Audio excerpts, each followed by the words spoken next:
And she is a what? She's a tiger, And you're an ox? and I'm an ox. I think I'm a monkey. Interestingly enough, the monkey and the tiger are not so close.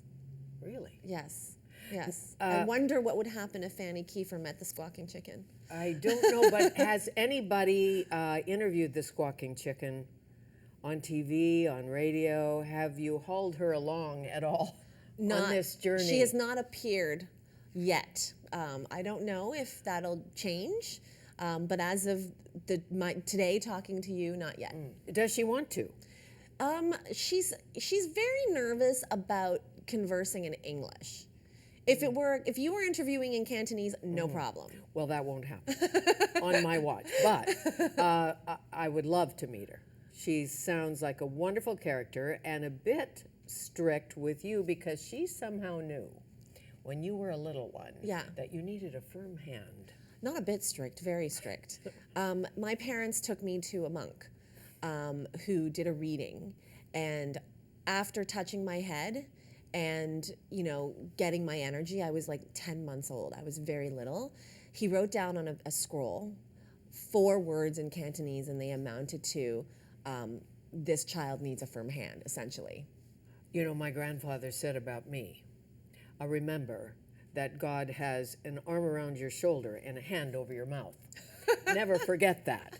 So, and look what happened. Your mouth is your instrument. Exactly. But I also had a grandmother who played canasta and gambled. Yeah. And the woman she gambled with, my grandmother was God-fearing, but the woman she gambled with, Costi Castellanos, was a former hooker. And Costi Castellanos? Costi Castellanos was a prostitute in the day. Right. And she was rescued by an Italian, very wealthy Italian in Red Lodge, Montana. Okay. And became respectable so she could play canasta with my grandmother. I'm getting, I'm getting visions of like taverns and those old Western. Yeah, that's a story right there. It is. I grew up on a bar stool, but at 4.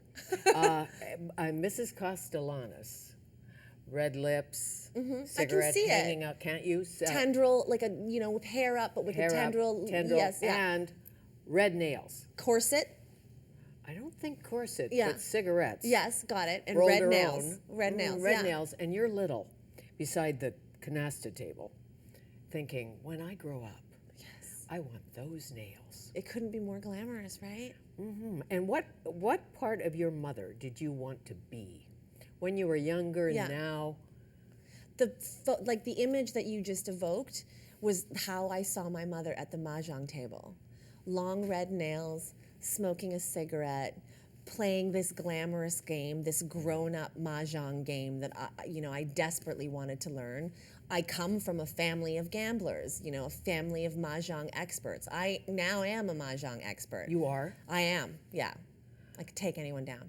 I've never played mahjong. Is it difficult to learn? It is. It's a complicated game, for a total novice to learn. But that's why I like it. It's not for dummies. And that's when I remembered like the swirls of smoke. She was so beautiful, my mother, always the loudest, and her nails and the cigarette in between her nails, and and that was how I got my gossip education too.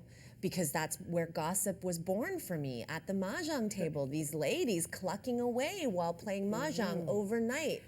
Almost makes you want a cigarette, but we won't. I know. So gossip came from mother. Yeah. What came from father? Work ethic, I would say. Dad worked harder than anybody else I know, and that's what I do. I feel like that my greatest skill is being able to work hard. Well, especially now. The blog, obviously. Yeah. 1.5 million follow you, or some number like that. Yes. The social. Yes. E-talk. The book. The book. Yeah.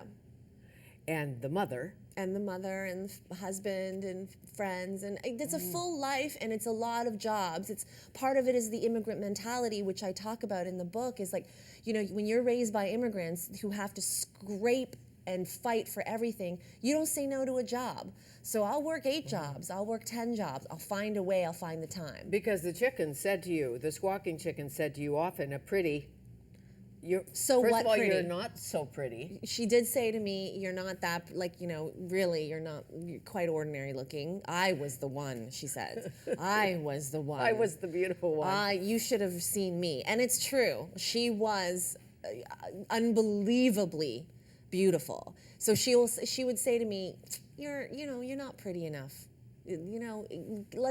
Let's think about something else, because your looks aren't going to take you.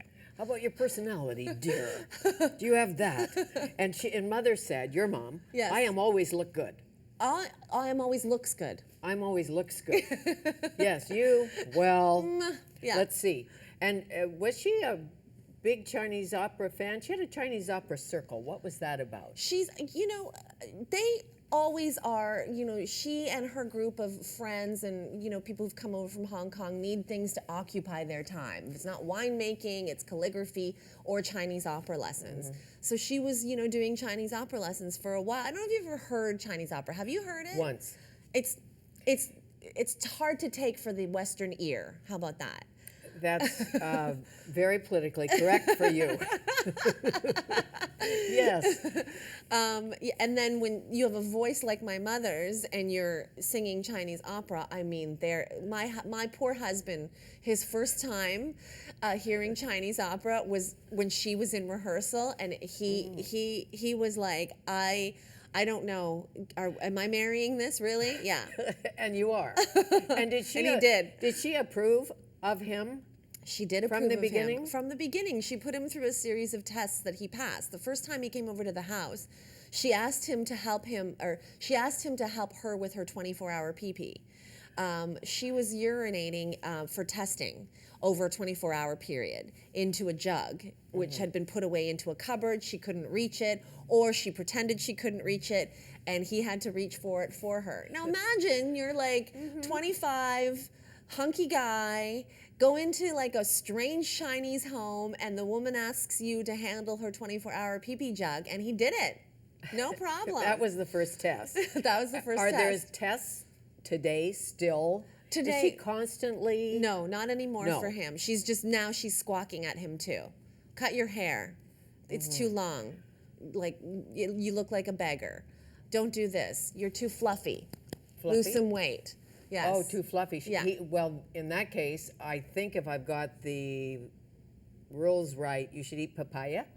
I eat papaya. He eats banana. Okay, but you eat papaya because Because of my sign. So I'm an ox. He's a rabbit. So I see. the prescribed fruit for good luck, for feng shui, for superstition is according to who you are, your sign, your coordinates. So mine is papaya and orange, sometimes a banana.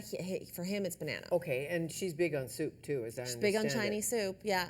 Ginseng soup, all kinds of herb soup, yeah. Big soup. And you've stated publicly and on the blog and everywhere else that you are not having any children, so she won't have grandchildren from you. When we come back, we'll talk about that.